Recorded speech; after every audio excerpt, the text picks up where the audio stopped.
Brought to you by Techno Camon 30 series.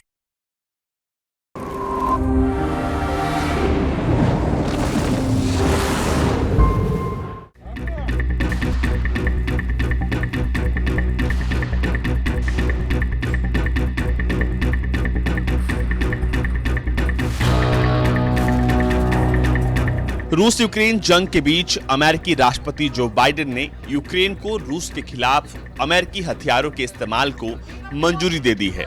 News agency AP के मुताबिक अमेरिकी अधिकारियों ने शुक्रवार को बताया है कि इसमें यूक्रेनी अमेरिकी ATACMS मिसाइल का इस्तेमाल खार्किव को रूसी सेना से बचाने के लिए हो सकता है। इसकी रेंज 300 किलोमीटर है। अमेरिकी अधिकारियों के हवाले से कहा गया है कि यूक्रेन इन हथियारों से रूसी सेना पर सीधा हमला कर सकता है। हालांकि इनका इस्तेमाल रूसी सीमा के अंदर नहीं होना चाहिए। रूस ने 10 मई से खार्किव में हमले तेज कर दिए थे। इसके बाद यूक्रेन के राष्ट्रपति वोलोदिमीर ज़ेलेंस्की ने अमेरिका और पश्चिमी देशों से उनके दिए गए हथियारों को रूस के खिलाफ इस्तेमाल करने की मंजूरी मांगी थी। अमेरिका ने पहले यूक्रेन को रूस के खिलाफ उसके हथियारों को इस्तेमाल करने से मना कर दिया था। अमेरिका को डर था कि अगर उसके हथियारों का इस्तेमाल रूस के खिलाफ हुआ तो रूस इसे सीधा अमेरिका का हमला मानेगा। अमेरिकी अधिकारियों ने कहा है कि पहले भी यूक्रेन के अमेरिकी हथियारों के इस्तेमाल पर कई औपचारिक प्रतिबंध नहीं थे। हालांकि इस बात का डर था कि अगर ये रूस के खिलाफ इस्तेमाल हुए तो पुतिन सख्त कदम उठा सकते हैं। वहीं इसी हफ्ते की शुरुआत में अमेरिकी विदेश मंत्री एंटनी ब्लिंकन ने कहा था कि हमारी विदेश नीति समय के साथ बदलती या परिवर्तित होती जाती है। ये फैसला तब लिया गया है जब 2 दिन पहले रूस के राष्ट्रपति व्लादिमीर पुतिन ने यूक्रेन को हथियार देने वाले देशों को चेतावनी दी थी। पुतिन ने कहा था कि यूक्रेन जिस देश से मिले हथियारों से रूस पर हमला करेगा, उस देश को गंभीर परिणाम भुगतने होंगे।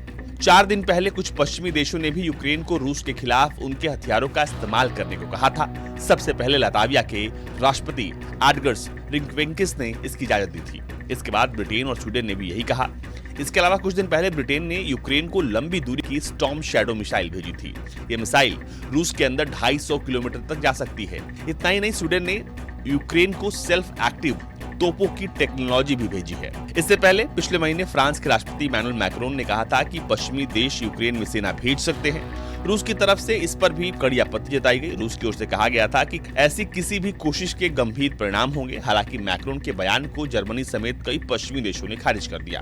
इसके बाद पुतिन ने सीधे तौर पर न्यूक्लियर जंग के लिए तैयार रहने की पश्चिमी देशों की धमकी दी थी। इस हफ्ते की शुरुआत में फ्रांस के राष्ट्रपति इमैनुअल मैक्रोन और नेटो प्रमुख जेंस स्टोल्टनबर्ग ने कहा था कि अगर यूक्रेन को अपनी रक्षा के लिए रूस के अंदर हमला करने की जरूरत है तो पश्चिमी देशों को आपत्ति नहीं होनी चाहिए। नेटो प्रमुख ने उस स्थिति की फिर से पुष्टि की है और कहा था कि मेरा मानना है कि समय आ गया है कि हम इन प्रतिबंधों पर फिर से विचार करें ताकि यूक्रेनियन वास्तव में अपनी रक्षा कर सके। हमें ये याद रखने की जरूरत है कि ये क्या है। ये यूक्रेन के खिलाफ मॉस्को द्वारा अपनी पसंद से शुरू किया गया आक्रामकता का युद्ध है और हमें अब आत्मरक्षा के अधिकार में यूक्रेन को बाहर वैध सैन्य ठिकानों पर हमला करना भी शामिल है और हमें अब यूक्रेन को ऐसी इजाजत दे देनी चाहिए।